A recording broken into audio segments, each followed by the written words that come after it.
کرتے تھے تو بے ہوش ہو کر زمین پر گر پڑتے تھے. ارے اسے کبھی رکھو اپنے سامنے.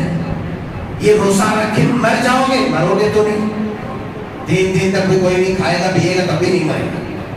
مگر یہ 10-12 گھنٹے 8 گھنٹے 14 گھنٹے 16 گھنٹے الگ الگ مطلے کے حساب سے نہیں مرو گے. بعض لوگ ایسے بھی ہیں ہٹا کٹا جوان تگڑا ہے فدیہ دے دے رہے. فدیہ جرمانہ.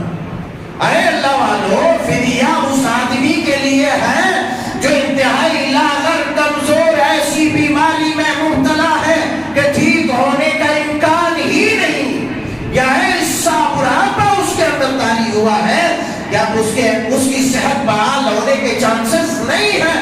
ایسے آدمی کے لیے تم جو ہے کام کرو، مزدوری کرو، تم جا کر کے اپنی ڈیوٹی کرو اور کہو کہ ہم جو ہے روزہ چھوڑیں گے. یقین جانو یہ جو ایک روزہ رمضان کا تم چھوڑو گے پوری زندگی اس کے بدلے روزے رکھو گے، اس کا مقابلہ نہیں کر سکتے. اس کا مقابلہ نہیں کر سکتے. اس لیے کہ اپنے روزوں کی حفاظت کرو. تو روزہ کا فدیہ وہی ادا کرے گا جو اس قدر بیمار ہو کہ اس کی بیماری ٹھیک ہونے کا کوئی چانس نہ ہو. ایسا بوڑھا آدمی جس کی صحت اور دوبارہ